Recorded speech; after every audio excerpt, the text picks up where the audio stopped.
Peace. Well, I'm back. So today I'm gonna get into loyalty.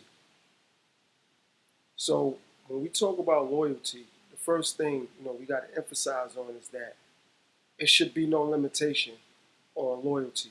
What that means is, for instance, you working for a company and they promise you after 18 months or 2 years, you'll be able to advance in the company. And now, after that 18 months, 2 years, you did everything to apply yourself and you don't advance in that company. Should you still stay loyal to that company or to said job or said position or said career?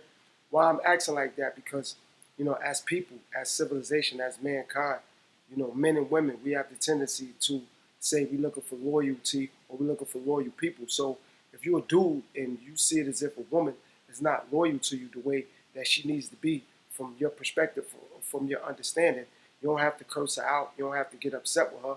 Just keep it moving. Vice versa, if you're a woman and you see it as if a man is not being as loyal as he should be, you consider that, in reference to your job.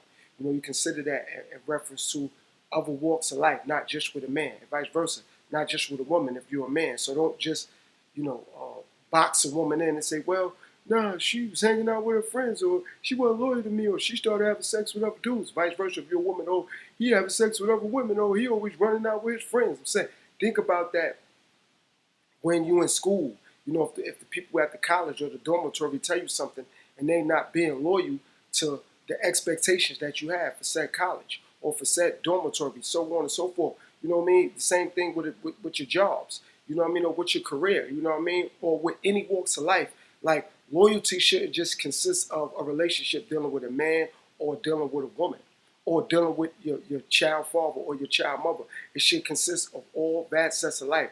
Don't just limit it or make it limited to just a relationship or just a marriage. It should be in all walks of life. So if your aunt or your uncle or your brother or your sister or your mom or your dad is not doing what they need to be doing in reference to that relationship and keeping it loyal, question it. Don't just question it if it's only based off a relationship far as a man and a woman, or marriage far as a man and a woman go. Don't just limit it to that. So again, if you're working somewhere and you aren't able to advance in that job and you feel like, or you see it as if, I've been loyal to this job for the longest and they ain't trying to let me become manager. They ain't trying to let me level up. Question your loyalty now and question their loyalty to you. Don't just say, all right, well, I'm with this woman and she ain't loyal. I'm with this man and he ain't loyal. And now you're going to do everything in your power to show that person why they should have been loyal to you. Don't only do that with a relationship. Do it with other facets of life and other walks of life. Like I said, with career, with school, with family, with the banks, with whatever. It doesn't matter. Like, don't just limit it to a relationship. So if you had your money in the bank and you ain't touched that money in a year, and they said, okay, for example, if you put $1,500 in that bank account, you ain't touch it for a year, and they said, within that year you'll have $3,000, and you ain't got $3,000, and you ain't never touched the account. Question it. Question why you being loyal to that bank.